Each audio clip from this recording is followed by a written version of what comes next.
Hola, ¿qué tal amigos? Bienvenidos una vez más a un nuevo podcast. En esta oportunidad quiero hablar un tema y, como siempre, muy controversial, pero muy entretenido a la vez. Es el tema del libre albedrío. ¿Tiene el hombre libre albedrío o no lo tiene? ¿Qué dice usted? ¿Qué dice la Biblia? ¿Qué dicen algunos? Eh, hay un teólogo bien famoso que se llama Roberto Carlos Sproul, un teólogo reformado, calvinista. Él explica que el hombre sí tiene libre albedrío, pero solamente lo puede usar para hacer el mal. En otras palabras, no tiene libre albedrío, porque si una persona tiene libertad solamente para hacer el mal y no para hacer el bien, entonces no es libertad. Eso es lo que dice él. Hay reformados que dicen que el hombre no tiene libre albedrío, otros que dicen que solamente Adán tuvo libre albedrío, y hay divisiones entre ellos, pero vamos a ver lo que dice la Biblia también acerca de esto. Pero para eso primero quiero hablar acerca de lo que dice Juan Calvino. Juan Calvino dice cosas muy interesantes acerca del libre albedrío. Eh, Él lo dice de esta manera. Eh, Él dice en su libro Juan Calvino Adversus Astrolog, en el libro número 2, capítulo 15.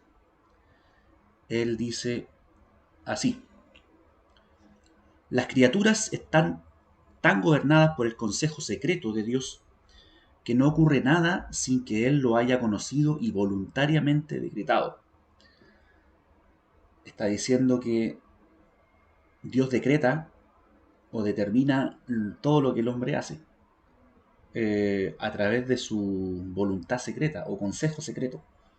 Esa palabra consejo secreto no se encuentra en la Biblia. Ese concepto jamás aparece en ninguna parte de la Biblia. Donde sí aparece es en el gnosticismo. La voluntad secreta de Dios o el conocimiento secreto de Dios. Sabemos que Juan Calvino fue discípulo en cierta medida de los escritos de Agustín de Hipona. Hipona fue, fue gnóstico, aprendió el gnosticismo con los maniqueos, y ellos manejaban esta doctrina del conocimiento secreto, a través del cual son salvos aquellos elegidos por el conocimiento secreto, valga la redundancia. Entonces de ahí viene todo este tema del conocimiento secreto, de la determinación de Dios, o el determinismo, donde ellos explican que todo lo que el hombre hace está determinado por Dios. O en otras palabras, Dios obliga a las personas a hacer todo lo que ellos hacen. Como lo leíamos recién, ¿cierto? Donde dice Juan Calvino, dice, las criaturas están tan gobernadas por el consejo secreto de Dios. O sea, están gobernadas por un consejo secreto, por algo que la Biblia no menciona en ninguna parte. Que no ocurre nada sin que Él lo haya conocido y voluntariamente decretado. O sea, que Dios decretó lo que el hombre hace, o lo determinó. Eso lo dice Juan Calvino, como lo dije en el libro Adversus Astrolog, libro 2, capítulo 15. Pero Juan Calvino va mucho más allá diciendo, ni los hurtos, ni los adulterios, ni los homicidios se cometen sin que intervenga la voluntad de Dios. Eso dice Juan Calvino, que Dios interviene en los homicidios, que en otras palabras Él los determina o se hacen por su voluntad. Pues yo digo aún más, dice Calvino, que los ladrones, homicidas y demás malhechores son instrumentos de la providencia de Dios, de los cuales se sirve el Señor para ejecutar los designios que en sí mismo determinó. O sea, todas las cosas malas, dice Calvino, que Dios las determinó y se hacen por su voluntad. Esto lo hice en el libro Institución de la Religión Cristiana, libro 1, capítulo 17, verso 5. Y continúa diciendo, supongamos que un mercader entrando en un bosque con buena escolta, se extravía y cae en manos de salteadores y le cortan el cuello. Su muerte no solamente hubiera sido prevista por Dios, sino también determinada por su voluntad. En el mismo libro, Religión, Institución a la Religión Cristiana, libro 1, capítulo 16, verso 9. Vemos cómo el calvinismo descaradamente hace a Dios autor del pecado, al afirmar que Dios determina por su voluntad o su conocimiento secreto, su consejo secreto, todas las cosas malas que ocurren. Pero veamos qué dice la Biblia respecto a las cosas malas que ocurren o al pecado. Dice, Dios dice, y edificaron lugares altos a Baal para quemar con fuego a sus hijos en holocausto al mismo Baal, cosa que no les mandé, ni hablé, ni me vino al pensamiento. Esto está en Jeremías 19:5. Vemos que la Biblia dice algo muy diferente a lo que afirmaba Juan Calvino, que las cosas malas, cierto, que hacen los hombres, Dios no las mandó, ni las habló, ni les vino al pensamiento. O sea que en su pensamiento no está el hacer esas cosas malas de los hombres. Por otro lado dice, primera de Juan 1:5, dice, Dios es luz y no hay ningunas tinieblas en él. O sea que las cosas malas, las obras de las tinieblas, no están en Dios. En Dios nunca ha habido ni habrá un deseo de hacer maldad. Dios no puede ser tentado por el mal, ni él tienta a nadie. Eso está en Santiago 1:13. La maldad no es parte de su naturaleza. Mateo 7:18. Y esta maldad permanecerá siempre lejos del verdadero Dios. Job capítulo 34, verso 10. Porque tú no eres un Dios que se complace en la maldad. Salmos 5, verso 4. Jehová no hará iniquidad. Sofonías capítulo 3, versículo 5. Podemos ver que la Biblia dice algo totalmente diferente a lo que afirmaba Calvino, el determinismo que adquirió a través del gnosticismo de Agustín de Hipona. Es muy diferente a lo que dice la Biblia. Vamos a ver sobre el libre albedrío acá en Génesis. En Génesis vamos a ver donde dice, Dios, ¿cierto?, le habla a Adán en el capítulo 2, versos 16 y 17. Acá dice Dios al hombre, de todo árbol del huerto podrás comer, mas del árbol de la ciencia del bien y del mal no comerás. Dios mandó al hombre que no debía comer de este árbol, pero todos ustedes y yo sabemos que el hombre sí lo hizo. Ahí ya entramos a ver lo que es el libre albedrío del hombre. ¿Podía hacer Adán el bien? ¿Podía elegir no comer de ese árbol? Sí lo podía hacer, pero él eligió comer, eligió desobedecer. El siguiente verso es en Génesis 4:7, donde Dios le habla a Caín antes que Caín pecara, antes que Caín fuera a matar a su hermano. Dios le advierte y le dice, ¿por qué te has ensañado? ¿Por qué hay decaído tu semblante? Le dice, si bien hicieres, no serás enaltecido, y si no hicieres el bien, el pecado está a la puerta. Con todo esto, a ti será su deseo, y tú te enseñorearás de él. Vamos a ver otras versiones como ya es de costumbre para poder hacernos una idea más clara, porque muchas veces la versión de la Reina Valera es poco clara en el lenguaje actual nuestro. Entonces vamos a ver otras versiones para que veamos lo que realmente Dios le dice. ¿Por qué te ves tan decaído, Caín?, le dice Dios. Serás aceptado si haces lo correcto. Pero si te niegas a hacer lo correcto, entonces ten cuidado. El pecado está a la puerta, al acecho y ansioso por controlarte, pero tú debes dominarlo y ser su amo. Veamos otra versión. Si haces bien, no serás aceptado, Y si no haces bien, el pecado yace a la puerta y te codicia, pero tú debes dominarlo. Si haces lo correcto, siempre te aceptaré, con agrado, pero si haces lo malo, el pecado está listo para atacarte como un león. No te dejes dominar por él. Vamos a la siguiente, dice, si hicieras lo bueno, podrías andar con la frente en alto, pero si haces lo malo, el pecado te acecha como una fiera lista para atraparte. No obstante, tú puedes dominarlo. Es cierto que la Biblia dice que el hombre está muerto en delitos y en pecado. Y el calvinismo afirma que por esa muerte el hombre está incapacitado de hacer el bien e incapacitado de buscar a Dios. Pero esa metáfora no quiere decir que el hombre tenga la depravación total como ellos predican y enseñan, y que el hombre no puede buscar a Dios y que el hombre no puede hacer el bien. Vemos que acá Dios le dice a Caín algo muy diferente. Le dice que si él le da la cabida al pecado, el pecado lo va a dominar, claramente, porque el hombre pertenece a una naturaleza caída, pero no a una naturaleza depravada como lo afirma el calvinismo. El mismo Jesús dijo, la carne es débil, lo que no quiere decir que la carne sea depravada, son cosas muy diferentes. Le dice que si él le abre la puerta al pecado, el pecado va a entrar y lo va a dominar, pero si no le abre la puerta, él puede dominar el pecado.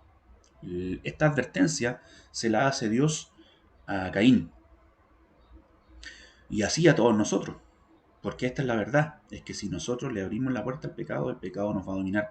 Pero si nosotros decidimos cerrarle la puerta al pecado, en otras palabras, nosotros vamos a tener el dominio sobre el pecado, como lo hicieron muchos hombres en la Biblia. Fueron muchos los ejemplos que están en la Biblia de hombres que hicieron caso justamente a esta advertencia que Dios le hizo a Caín. Dios le dijo a Caín, ¿cierto?, que él podía dominar el pecado. Y tenemos el caso, por ejemplo, del mismo hermano de Caín, Abel, el otro hermano de Caín que fue Set, Enoc, que buscó a Dios, que caminó con Dios, Noé, que fue encontrado justo, que halló gracia delante de Dios, el mismo Job, que dice en el capítulo 1 y 2 de Job, que Dios lo exalta como un hombre perfecto, un hombre justo. Y recién en el capítulo 42 de Job, Job conoce realmente a Dios, lo que destruye la teología reformada que dice que el hombre puede hacer el bien solamente cuando Dios lo cambia, cuando Dios lo regenera. Job buscó a Dios antes de ser regenerado, antes de conocer a Dios. Lo mismo pasó con Abraham, que hizo lo bueno delante de Dios. José en Egipto también lo hizo. Moisés, Samuel, Asa, Josafat, Joás, Amasías, Usías, Jotam, Ezequías, Josías, Jehú, Daniel, Ananías, Misael, Azarías en Babilonia, Natanael, Cornelio. Cornelio es un caso muy especial, junto con Natanael. Natanael, antes de encontrarse con Jesús, Jesús le dice, tú eres un verdadero israelita que has cumplido la ley, un hombre que había hecho el bien toda su vida, incluso antes de conocer a Jesús. Cornelio lo mismo, le dice Pedro, tus limosnas, tus buenas obras han llegado a los ojos de Dios antes de que Pedro le predicara el Evangelio a Cornelio. Antes que Cornelio conociera el Evangelio a través de Pedro, él ya hacía cosas buenas. No quiere decir esto que la salvación es por obras, no estoy diciendo eso. Solamente estoy diciendo que Cornelio hacía el bien, hacía buenas obras y buscaba a Dios, hacía ofrendas y buscaba a Dios antes de conocer el Evangelio a través de Pedro. Vemos que la Biblia dice cosas muy diferentes a lo que dice el calvinismo o la teología reformada acerca del libre albedrío.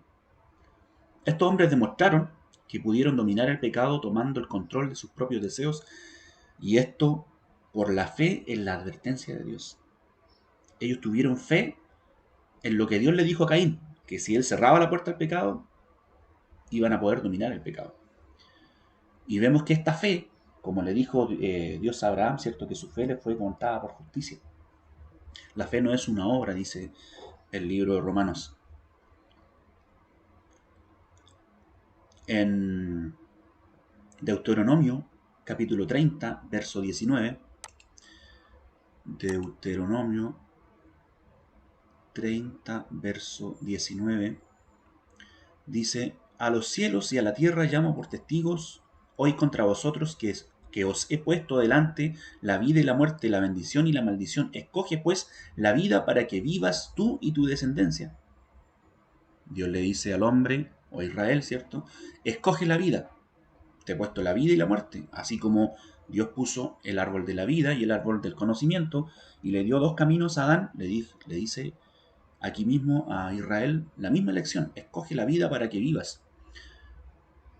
Hoy te he dado a elegir entre la vida y la muerte, entre bendiciones y maldiciones. Ahora pongo al cielo y a la tierra como testigo de la decisión que tomes.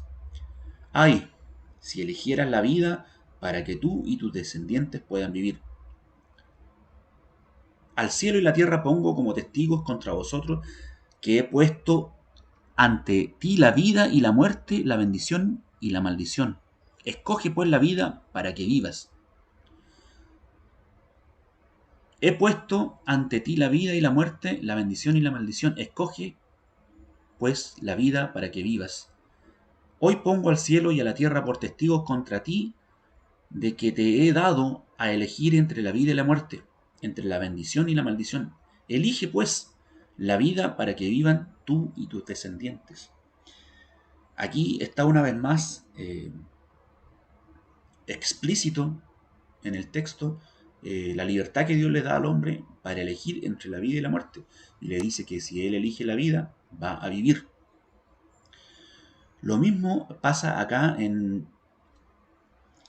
Deuteronomio 4, versículo 3 y 4. Dice: ustedes vieron con sus propios ojos lo que el Señor hizo en Baal Peor, y cómo el Señor, su Dios, destruyó de entre ustedes a todos los que siguieron al Dios de ese lugar. Pero ustedes, los que se mantuvieron fieles al Señor, su Dios, todavía están vivos. Aquí podemos ver claramente que el hombre, dentro de su libre albedrío, al contrario de lo que afirma Roberto Carlos Sproul, el teólogo calvinista, el hombre sí puede hacer el bien y sí puede usar su libre albedrío para buscar a Dios. El hombre sí puede buscar a Dios, el hombre sí puede permanecer fiel al Señor dentro de su libre albedrío. Eso está en Deuteronomio 4, versículos 3 y 4. Lo voy a leer nuevamente para que quede más claro. Ustedes vieron con sus propios ojos lo que el Señor hizo en Baal Peor y cómo el Señor, su Dios, destruyó de entre ustedes, de entre los israelitas, a todos los que siguieron al Dios de ese lugar, los que fueron tras el Dios de ese lugar, de Baal Peor. Pero ustedes, los que se mantuvieron fieles al Señor su Dios, todavía están vivos. ¿Por qué? Porque Dios les dijo: elijan el bien y vivirán. Esa es una promesa de Dios. Dios nos pone delante el bien y el mal, y nosotros debemos elegir el bien para que podamos vivir. Y aquí está la prueba en este texto. Dios elige por gracia a un remanente de aquellos que no se doblegan ante el pecado. Eso lo podemos ver en Romanos. En Romanos capítulo 11, 4 y 5. Me he reservado 7,000 hombres que no han doblado su rodilla delante de Baal. Así también, aún en este tiempo, ha quedado un remanente escogido por gracia. ¿Qué quiere decir Pablo con esto? Que Dios escoge por gracia. Este es un remanente, ¿cierto? Un remanente escogido por gracia. Dios escoge un remanente por gracia, ¿cierto? Su gracia es la salvación, su regalo. ¿A quiénes? A quienes no han doblado su rodilla delante de Baal. Eso Pablo aquí está citando Primera de Reyes 19, 18. Primera de Reyes 19, 18 dice: sin embargo, yo preservaré a 7,000 israelitas que no se han arrodillado ante Baal ni lo han besado. Dios preserva, ¿cierto? Él elige, Él guarda un remanente de aquellas personas que no se han arrodillado ante Baal, que no han cedido al pecado, que no o que decidieron no abrirle la puerta al pecado. Eso lo dice Primera de Reyes 19:18. Dios elige, ¿cierto?, a aquellos que deciden no pecar, así como lo dice Romanos 8:29. Romanos capítulo 8, verso 29 dice, a los que antes conoció, porque a los que Dios conoció de antemano, también los predestinó. Dios predestina a quienes conoce de antemano. ¿Y quiénes son los que conoce de antemano? Son los que aman a Dios. ¿Quiénes son los elegidos? Los que aman a Dios, dice el verso 28. Dice, ahora bien sabemos que Dios dispone todas las cosas para el bien. En la Reina Valera dice, a los que aman a Dios, todas las cosas le ayudan a bien, ¿cierto? Esto es para los que conforme a su propósito son llamados. Y a los que antes conoció, a estos predestinó. ¿A quiénes son los que conoció? ¿Y quiénes son los que predestinó? Los que aman a Dios. Los mismos que decía Deuteronomio, ¿cierto? Que los que no han doblado su rodilla delante de Baal, lo que decía Primera de Reyes 19, capítulo 18, lo que dice Romanos capítulo 11, versos 4 y 5, los que no se han doblado su rodilla, los que no se han inclinado ante el pecado, los que aman a Dios, a estos son los que Dios elige. Dios no elige porque sí, por capricho, como algunos enseñan. Primera de Pedro dice que somos elegidos según el previo conocimiento de Dios. No somos elegidos al azar, ni somos elegidos por capricho, porque eso es lo que enseña la teología reformada, que Dios elige por su soberanía, porque Dios es soberano, claro que Dios es soberano. Sí, yo afirmo que Dios es soberano, pero Dios no elige de acuerdo a su soberanía, sino que Él elige de acuerdo a su conocimiento previo. Lo dice la palabra, elegidos según el previo conocimiento de Dios. Eso está en Primera de Pedro, capítulo 1, verso 2. Juan, capítulo 3, verso 18, dice, el que cree en Él no es condenado, pero el que no cree ya está condenado por no haber creído en el nombre del Hijo unigénito de Dios. El que cree no es condenado. El que cree, no el que Dios elige por capricho. Y el que es condenado tampoco es el que Dios elige por capricho que se condene, sino que el condenado es aquel que decidió no creer a Dios. Y a estos son los que Dios conoce de antemano.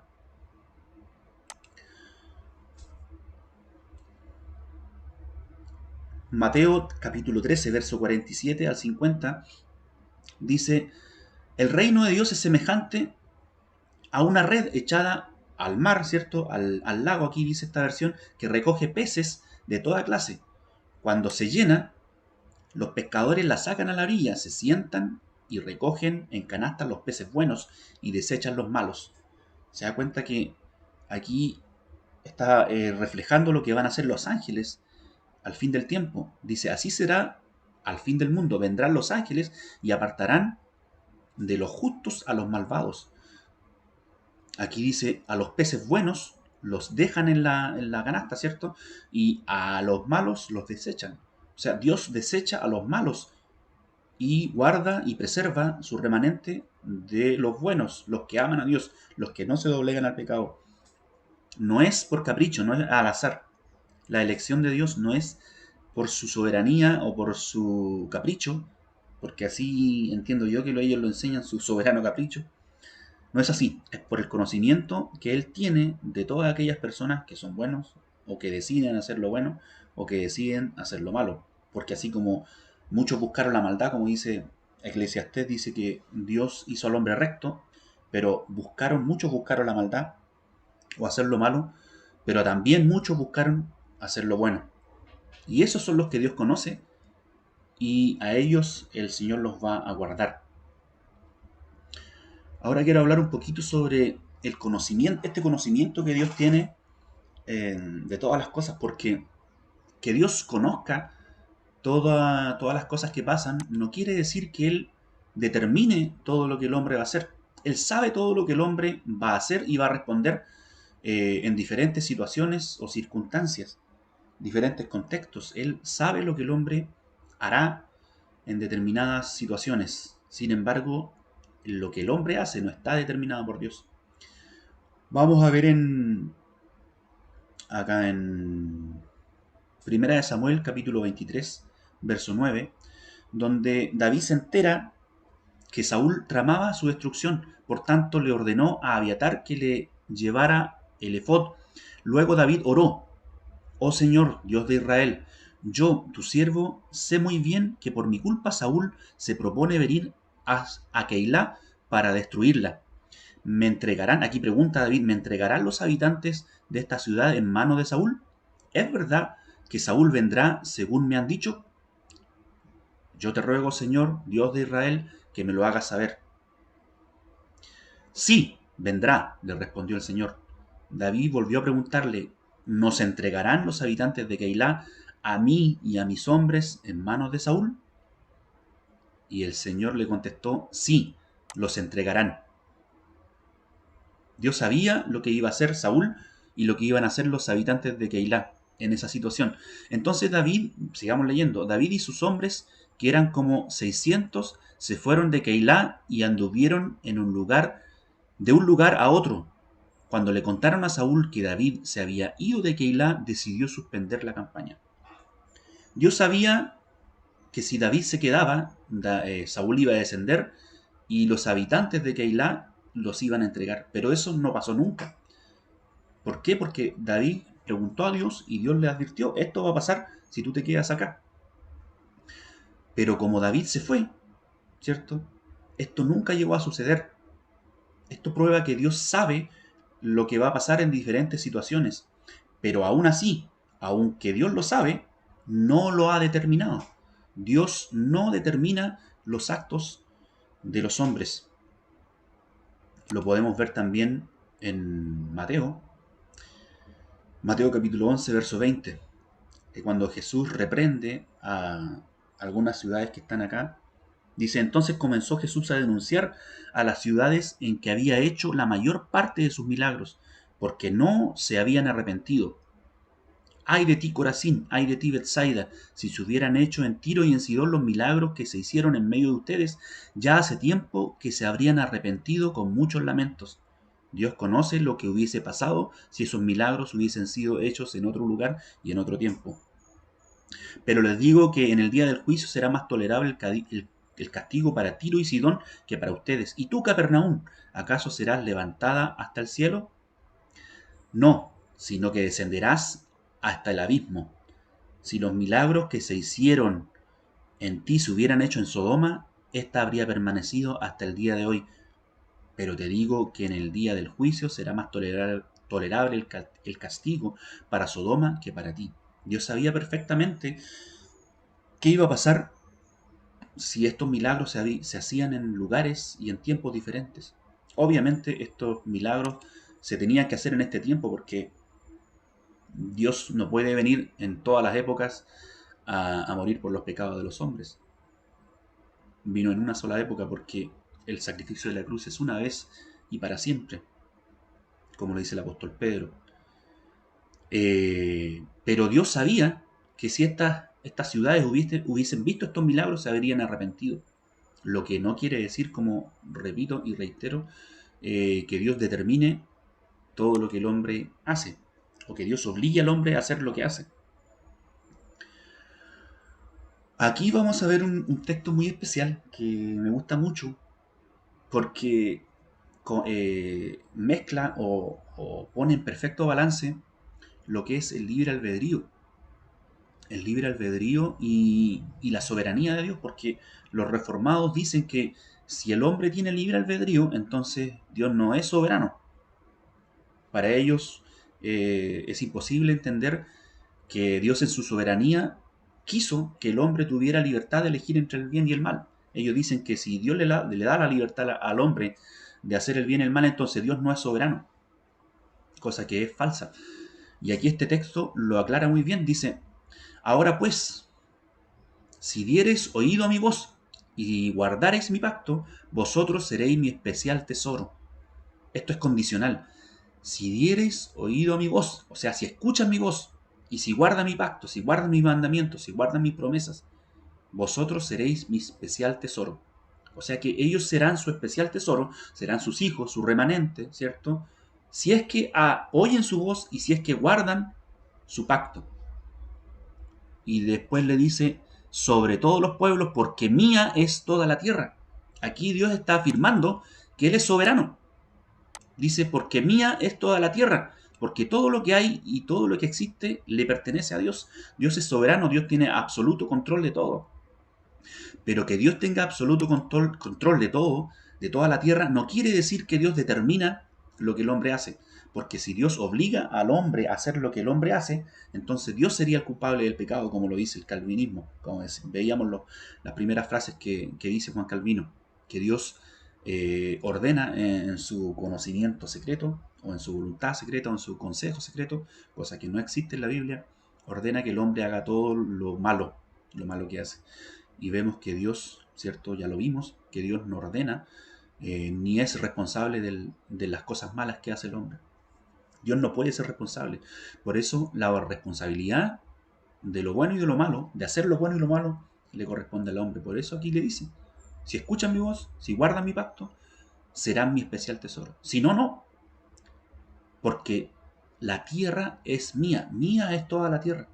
Es la soberanía de Dios en perfecto balance con el libre albedrío del hombre. Ahora, si Dios no pudiera mantener su soberanía por la libertad que le dio al hombre, entonces Dios no sería Dios, no sería soberano. Si Dios perdiera el control por el libre albedrío del hombre, Dios no sería Dios, no sería digno de la alabanza que nosotros le damos por el hecho de ser Dios y de ser todopoderoso. Dios sabía con absoluta certeza lo que iba a ocurrir en una realidad o situación que nunca llegó a existir. Pasa lo mismo con la soberanía de Dios. Dios es soberano, Dios está al control de todas las cosas sin una pizca de duda. Pero eso no significa que Dios ha determinado todo lo que hacen los seres humanos. Dios está al control de todo en el universo. Pero en ese control Él ha establecido que sus hijos, tanto celestiales como terrenales, ¿y por qué digo celestiales y terrenales? Porque eh, tenemos textos donde habla la Biblia acerca de los ángeles caídos. Los ángeles también tienen esa libertad porque también fueron hechos con esas características de Dios. Dice la Biblia que nosotros fuimos hechos a imagen y semejanza de Dios. Y una de las características de Dios es que Él tiene libertad. Ahora Él tiene plena libertad, no como nosotros que tenemos solamente algunas libertades para hacer el bien y para hacer el mal. Por ejemplo, nosotros no tenemos la libertad de ir al cielo o de bajar al infierno. Eh, los ángeles tuvieron esta libertad de elegir entre el bien y el mal también. Por eso hay ángeles caídos, por eso hay ángeles que perdieron, ¿cierto?, esa dignidad, como dice el libro de Judas. También Pedro lo dice, y también el libro de Enoch. También habla de estos ángeles caídos. Apocalipsis también habla de los ángeles caídos. Eh, ellos eligieron desobedecer a Dios y seguir a Satanás. Tuvieron esa libertad de hacerlo. Pero los que quedaron arriba también tuvieron esa misma posibilidad, pero ellos eligieron quedarse con Dios. Quiere decir que tenían plena libertad de hacer el bien o de hacer el mal. Ellos tienen la plena libertad para amarle o rechazarle, así como nosotros. Como decía la Biblia, ¿cierto? Edificaron lugares altos a Baal, los cuales están en el valle del hijo de Hinnom, para hacer pasar por el fuego sus hijos y sus hijas a Moloc, lo cual no les mandé, ni hablé ni me vino al pensamiento que hiciesen esta abominación. Dios no, no quiso jamás las abominaciones que hicieron los hombres, no están en su pensamiento, Él no las determinó. Dice en Jeremías 36, toma un rollo y escribe en él todas las palabras. Escribe en él todas las palabras que te he hablado contra Israel y contra Judá y contra todas las naciones, desde el día que comencé a hablarte, desde los días de Josías hasta hoy. Quizás oiga la casa de Judá todo el mal que pienso hacerles y se arrepientan, cada uno de su mal camino, y yo perdonaré su maldad. Vemos que Dios, a pesar de todo lo que Él sabe, ¿cierto? Él no determina lo que el hombre hace. A través de todos estos textos ya pudimos comprobar que el hombre sí tiene libre albedrío y, y no como dice el calvinismo o como dice Roberto Carlos Sproul, que el hombre tiene libre albedrío pero solamente lo puede usar para el mal. No, no es así. El hombre tiene libre albedrío y libre albedrío obviamente significa libertad y si solamente pudiera elegir el mal, no sería libertad, no sería libre. El hombre sí puede elegir el bien, como vimos, ¿cierto? Muchos de los hombres que dice la Biblia que eligieron hacer el bien. Abel, Set, Enoc, Noé, Job, Abraham, José en Egipto, Moisés, Samuel, Asa, Josafat, Joás, Amasías, Usías, Jotam, Ezequías, Josías, Jehú, los Daniel y sus amigos en Babilonia, Ananías, Misael y Azarías, Natanael, Cornelio y así muchos otros ejemplos de personas que usaron su libre albedrío para hacer el bien, que creyeron en las promesas de Dios, que ellos podían hacer el bien y lo hicieron. Esa es una prueba irrefutable que el hombre sí puede hacer el bien, que el hombre sí tiene libre albedrío y que sí puede usar ese libre albedrío para buscar a Dios. Muy bien, hasta aquí dejo este podcast sobre el libre albedrío. Muchas gracias por tomarse su tiempo y escuchar estas reflexiones y estos textos bíblicos. Que Dios les bendiga mucho. Muchas bendiciones a todos. Muchas gracias.